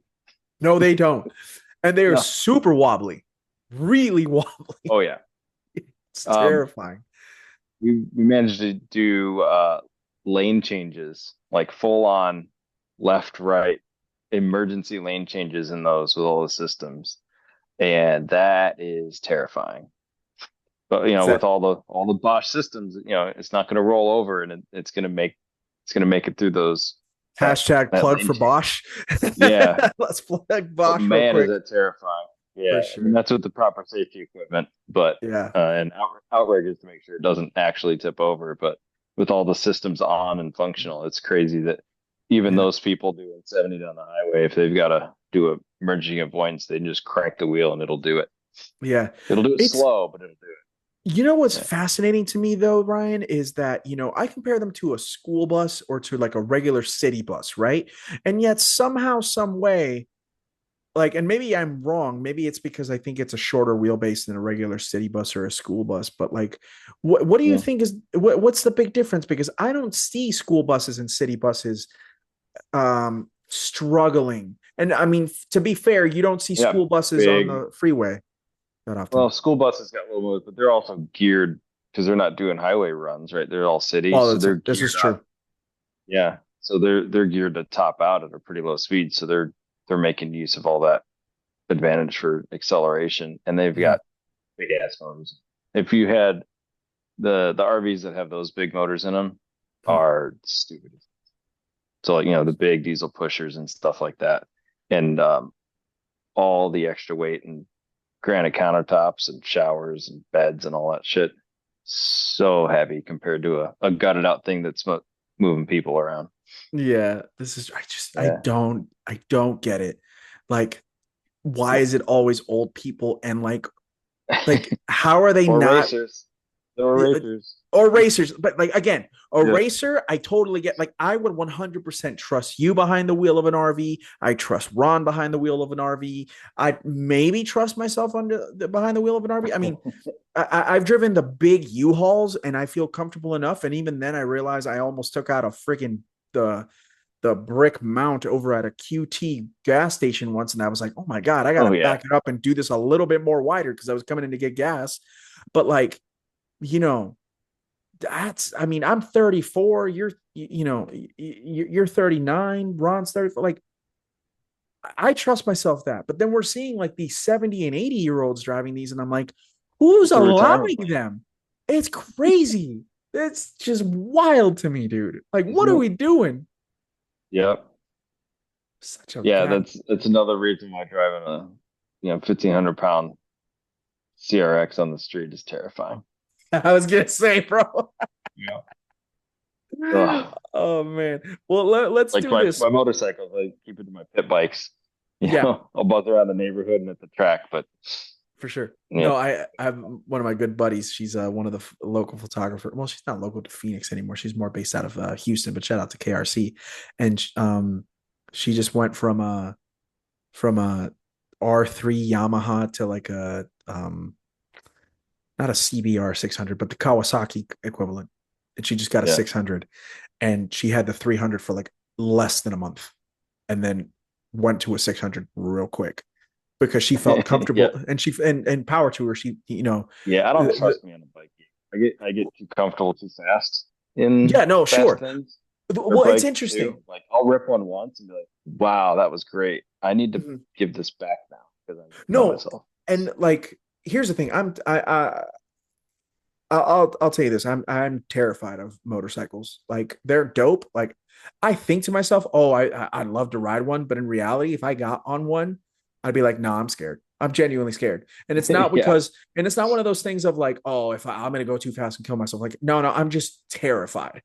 Like like You ever I can't stood handle next it. to a full size dirt bike, like Yeah. a 250 stroke? Yes, I Those have. things are massive and they're Yes, they are. so fast. They are. Like I The never way realized that when we got into, some buddies got some bikes. It was like, yo, on TV, these songs don't look that scary, but like hopping on his 450 that he got in like a trade, he's like, hey, ride this around real quick and just tell me if it's okay. I like rode it around his neighborhood. I'm like, no fucking way you're riding this. Like, sell it. so Like, dude, you're not. when I was growing up, the cool thing was, and maybe you saw, and you would have seen this too. The cool thing was the Hayabusas, right? Like Oh yeah, and to this day, Hayabusas are dude. still like Were you ready to LimeWire some Hayabusa hitting 230 on the highway or that's something? The videos. terrifying. That is Uh, terrifying. And so Old I Turbo thought to Boosa myself, videos. no, no, thank you, no, thank you. But that was a thing. Like when I wanted, like when I was growing up, I was like, oh man, a Hayabusa would be the dream. And now I look at Yeah, a Hayabusa and I'd be like, I would die. Like yeah. straight up, dude. I would be gonzo. And so, but I respect the reason that someone would go from a 300 to a 600 real quick, because a 300 is if you get comfortable on it very quickly, you start to then realize, especially if you're riding around the freeways, the bikes do get slow very quickly. And so when you Mm, need to go ahead and get away from traffic, you do want that additional horsepower so you can be able to go ahead and evade and be able to accelerate relatively quickly onto the freeways and stuff like that. mm. But I feel like if you, Slippery slope, it's a slippery slope. It is a dude. slippery slope. I think that a 600 is probably the fastest somebody should get a bike, because then you start to get into like a 1000, like a Yamaha R1 or a Hayabusa or Yep. a CR 1000, or a Gixxer, and you're like, or like one of the hardcore Ducatis, and I'm just like, man, those are rad, but I am too much of a I'm good. bitch to ride those, like straight up. Yep. After my wife has told me long enough, long for a while, she's like, you can learn how to ride a motorcycle, but you're not going to own one. And I was like, Natalie, whatever, don't be like that, blah blah blah. I think I've scared myself enough to realize I don't want one. That's fine. Which I There's think is probably there's the enough best other thing. shit out there that we could hurt ourselves with. So I think I'm good. Yep. 100%, dude. 100%. I want to ask before we go ahead and wrap it on up. I got two questions for you. One, what's the ultimate dream car garage, man? Like, I mean, you obviously have Whew. the tube frame CRX where you're going ahead and mobbing, doing work and every single weekend when you can and Yeah. whatnot. But like, money's no object. What you can do a 3 or 5 car garage. I'd love to know what you're thinking. The CRX stays. Okay. That's number one. Like it's not worth getting rid of at this point. I don't, yeah, if I got something else, I would have to fund it from scratch, right? Like Yeah. I don't have the extra car budget on the side either, right? But at least at this point, I think it's super cool. I think it's worth saving and campaigning until I'm sick of it and I'm not sick of it. So Right. that stays. Um, that's a good question. I don't think about that as much. So I've been jaded with working on fast cars for work. Okay. Um, so kind of getting the fix there is really ruining my whole brain because you get to enjoy things you definitely can't afford. Right. It just seems like this should be the norm until you see what the sticker is on them. But I think a really just a primo 911. Um, I drove a GT4 RS this Okay. year, and that was like it did everything really good, but it was almost too easy. And I don't want to say boring. It's not boring, but I hope you know what I mean. Like it didn't do anything to really like scare you, You right? really have to go ahead and push on So it would that have to car in be order. Yeah. yeah, maybe like GT2 RS is a really cool car, something like that. Okay. But honestly, I'm just gonna stick to race car. A GT 992 Cup car Those are the would be it because coolest. that's like low aero, all the sounds and feels, but the car is gonna want to dance around the rear engine. You got to drive the thing on the brakes. Hmm. Um, a big old comfy cruiser like the Blackwing. Um, Would you hmm, get the automatic or would you get the manual in that car? manual every day. Okay. All yep, no question about it. But I only ask because I think both transmissions for that car are so well suited for it. The 10 speed's funny when you floor it and it just goes da, da, da, Yeah. da, da, da, and just every gear accelerates just as hard as the last and it's faster, but I don't care. No, I I feel you. wanna I wanna pull out of an intersection in second gear and just Just romp on it. clutch dump it and turn the rears into smoke. Like that's all I want. And they do that really good. I'm sure they do. Yep. Um man, what else? And then probably just something else silly, but I don't even know what it would be. Too indecisive. But I like, yeah, having that kind of that big, fast luxury Yeah. barge thing is pretty cool. A Lucid, I don't, I don't want an EV, but Lucid Air or Sapphire, or whatever, I drove one at work, and it was a really cool experience. It really is, All isn't stupid it? fast, obviously, but that car stood out versus like a Plaid or um, the Rivians and stuff like that. Yeah. As far as the new EV kind of luxury high end market, the Lucid is a really cool experience, Yeah. and that would check all those boxes. But I would still consider that an appliance and not something to keep. I would agree. I think, and I've talked about this on the podcast before. I actually got a chance to go ahead and drive a Lucid Air almost two Oh, years ago. awesome!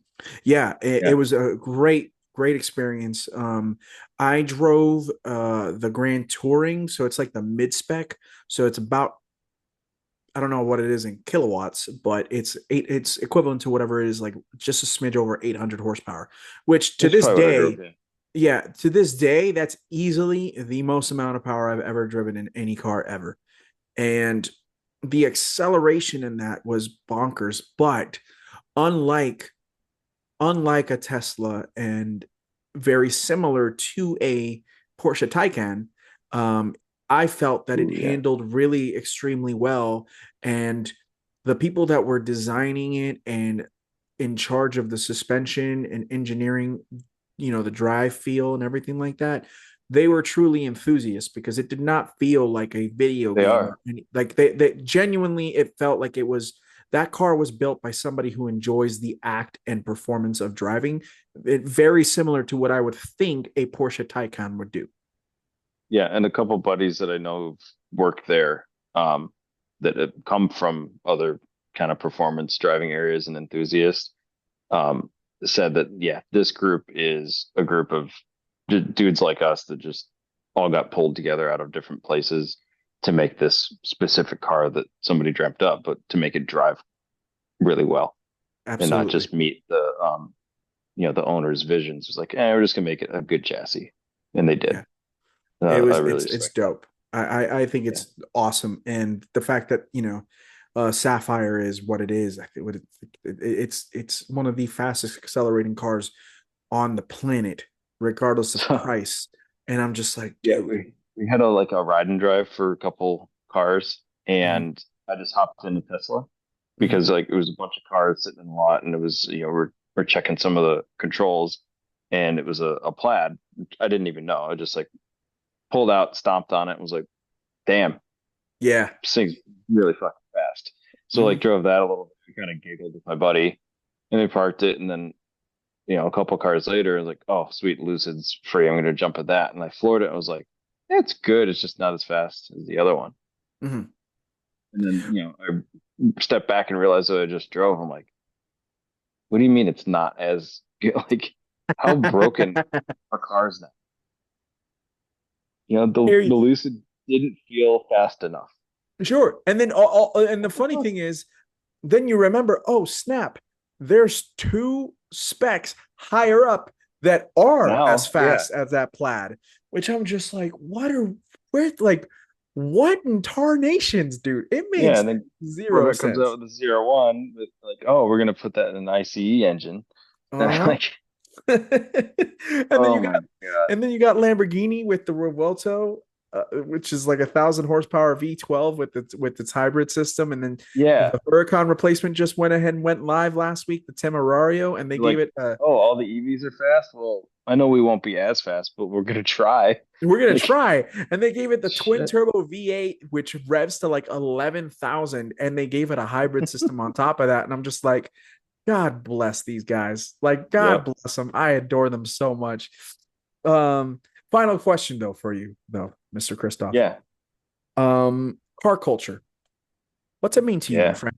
You're so highly invested in it with everything that you do, Yeah. with Gridlife and whatnot. Like, it seems like if you were ever seeking car culture, Gridlife is kind of like the face of it in a way, right? That's yeah. It's inclusion in motorsports is their motto, and that is what it's all about, and that's where it was derived from. Is um, hey, we like doing road racing, and all these other guys go to car shows, and all these other guys do drift events, and other guys do this time attack, and like, why are we all doing these different events? Why don't we just all hang out together Right. and like experience each other's? And that a car show shows up, and you see the meticulous builds of like this most perfect green E36 on Cozy K1s with like you know every nut and bolt looks like it was like you start to respect the work and effort and love that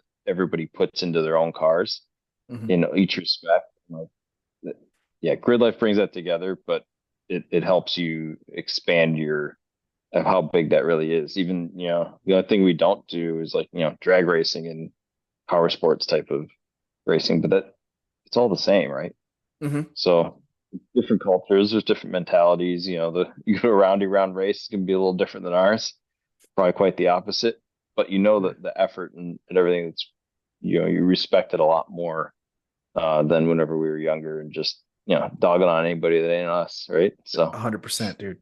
No, I'm yeah, telling you, man, there's something everything. special about what Grid Life does. It really goes ahead and kind of keeps the culture alive, um, in the mid level, if you will. And Yeah, what it does is it really opens it up for, and it gives a space for everyone because, like this past week it was Monterey Car Week, and yeah, that's the yeah. be all end all. And my God, like, I was living vicariously through all my friends over there, and I was like, oh man, that's so sick. And Ooh, every yeah. Oh, in the garage, it's some old batshit race car, a Can-Am car or something. Oh, okay. All right. Assuming that I can't die. Sure. But I mean, It's they put the if trailer you to did the back. die, like, would you actually, I mean, at least you died in something cool. You know what I'm saying? Yeah. Jeez. Yeah, Terrifying. for sure. But like, you have Monterey Car Week, which is like this be all end all of every single like every single super mega hypercar, and then all these cars that are worth like $10 million and up, and all just cruising around Carmel, and you're like, oh my God, this is the dream, right? But then you got Yeah. a place like, Grid Life, where you can go to, anywhere in Detroit, you go to somewhere in Ohio, you go all the way to Atlanta. Shout out to Atlanta, because Atlanta's car culture is just chef's Dude, kiss. Road Atlanta to me is still one of the best tracks on this earth. It's one of my it's so favorites to, good. dude. It's one of my favorites to drive in Forza. I can't even lie to you. I would love to actually I've drive it in I've done person. the most laps there in Renton from the Really? airport. Love that. Yeah. Yeah. You know, but like, there's just something about what Grid Life does, and from what I've been able to go ahead and see for such a long time. We talked about gears and gasoline earlier before we started in. The Benz. Shout out to Ben Shout and out. Ben. And I've always loved their amazing road trips, their series that they do. Like I've seen them drive from Florida to Alaska. I've seen them drive from. They're Uh, my inspiration anytime I got a long drive. they're just the coolest, man. I They just get think of it. the bends. I'm like, Yeah. What would they do? yeah, I'm like, this is a long drive that I've been dreading, and this is just like day 3 of 9 for them. Right. You know, I'll be Absolutely. fine. For sure. But I only bring them up is because I feel like they were one of the original ones to go ahead and bring grid life to They people did. that didn't know about grid life. You know what I'm saying? Like I found out Yeah. about grid life through them and through the Smoking Tire. Shout out to Matt Oh, Farah it's and Zach awesome. Clapman. And so from there Yeah, on Matt out, came like to an early one. 100%, he was drifting an Yeah. M2 back in 2016 out there. Um, Yep. and like, and I mean, that was 2016. Obviously, it's been going on way before that. But I just remember the first time I ever heard of Grid Life was because I saw a Smoking Tire video, and he did a one take of the BMW M2 Uh-huh. drifting around in probably at Gingerman. I think it was Gingerman, to be quite Benjamin. honest. Yep. Yeah, and and if it wasn't for them, I may have found out about Grid Life later on because it's become a lot bigger. But I'm happy Yeah. to know that I knew about Grid Life like Got 8 the years follow. ago. Yeah, yeah. Yeah. And then we talked about Jackie Dang, right? You Yeah. know, him Showed up just in his Honda at Mid Ohio. His S2000. his You know. S2000, and then he moved over to a Mark V Supra, and Yep. like And now we're racing together in a couple old Eibach 80s race cars. that's what I'm talking How about, cool is dude. You that? know what I'm saying? That's Yeah. rad as hell. That's super rad. And like that to me is once more car culture in a nutshell because it brings a lot of people like, car culture is Ron bringing us together because of our love for grassroots motorsport. But then you and I being able to go ahead and enjoy this conversation talking Yeah. about like how you and I were into JDM when we were young kids and whatnot, and how you've continued to progress within the game. And then I still appreciate it. And even though it makes me sad to know that a Yeah, I went full prestige, retard on no, as you should, but as you it. should, to be quite honest with you. But then I think about it like, I don't know how you feel, but like, a 1999 Honda Civic Si went for like 50 grand like 2 years ago on Bring a Trailer, right? Yes. And then I'm just like, Uh, you know, I'm mad, but then I'm like, no, I get it. Cause like yeah. one that's not clapped out is actually should be commended. Like, you know what I'm Yep. saying? They're all So gone, man. yeah. Yep. But like that to me is what car culture is. And I think you perfectly worded it with how you explained what you talked about. Thanks, dude. We It's should do been this again sometime absolutely. You're on or more than offline. welcome to come back. Yeah. No, I would love to go ahead and have you come back on. I think it'd be great if we could do a three-way podcast with Ron and have a three-way conversation more so and kind of go even Let's deeper. talk about some work stuff with him, like controls and what goes into modern cars, and maybe do like a little more informative podcast to I'm educate happy to people on what goes I into these things. I'm What happy do to we look say for? That'd be that cool. when I think it Get was our nerdy on it. fourth episode we ever did was I called it the Ron Does Cool Shit episode. And we went hour and 15 minutes deep into the nerdiness of what it takes to be an engineer. But I feel like we only scratched the surface, to be quite honest.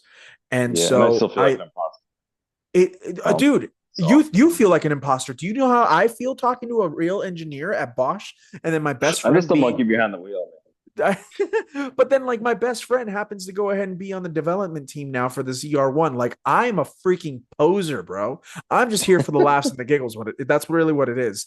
But you know what? I'm good on the mic and I'm good with talking to people. And so I'm really Oh blessed to man, be. you're awesome. So thank you, man. It means a lot. And it's been an absolute treat to go ahead and chat with you. For people who want to go ahead and give you a follow on Instagram, Ryan, where can they find you, brother? That and you got a YouTube channel, if I'm not mistaken. Yep, YouTube. I hope you like race videos because it's all race videos. Um, and yeah, Ryan at Ryan Kristoff Racing on everything. Email, Gmail, Instagram. Stay away from Facebook and all that other stuff. Like I think I Yeah, have a Facebook still for that. me But too. I don't yeah, go on my Instagram's Facebook where you that want. often. Yeah, I had to Facebook is trim too the full of fat a while ago. Yep. Delete Facebook's too full of Snapchat, boomers, delete some bro. other stuff. Yeah, I got bad. All our uh, grandparents got on Facebook and then they basically started complaining about everything that's going on in the world. I was like, nah, bro, I'm well, it's out. because we showed them how to get on. That's exactly what happened. It's We showed them it's how to our get own fault. on. We should have. Oh man. Well, yes, please give Ryan a follow. Best of luck to you this weekend as you go out and race. Thanks, dude. This podcast is going to go ahead and be coming out a few weeks after the fact. So Maybe we'll listen I to it in will. Germany or something. Yeah, absolutely. But also enjoy the conversation that Ryan and I were able to go ahead and have because I think that it was really, really educational and just two dudes really nerding out on just Yeah. racing. And that's what we love. It's great. I love it. So, yeah, Ryan, you've been awesome. And again, everybody else who's been listening, thank you so much for listening. You can, of course, find Tormenting Tarmac on Instagram at Tormenting Tarmac, and we're also streaming on Apple and Spotify and all those good places. Give us a 5-star rating and subscribe to the podcast. We'd greatly appreciate it. And for all those who went ahead and got this podcast up to the top 12 in automotive podcasts on Apple, you will never ever understand the emotions that I felt for like 2 days. So to everyone I that think listened, I thanks. think you can go higher. Let's get her done. I think we can too. I have a new goal. We are going to crack the top 10. That's the new goal, is to Absolutely. crack the top 10. And if the day that we do, I'll just retire the podcast, to be honest with No, no, no, racer mentality. you You got to won or keep nothing. pushing. You got to Win be first or exactly. last. That's the way. I'm gonna Lewis Hamilton and Max Verstappen it. So that means that after winning one, I'm just gonna win 6 more like Lewis did, and after one, I'll win 3 more like Max did. OP. So, you know, and so yeah, we're just gonna go ahead and keep pushing it. But seriously, thank you to everybody that went ahead and pushed this podcast into that.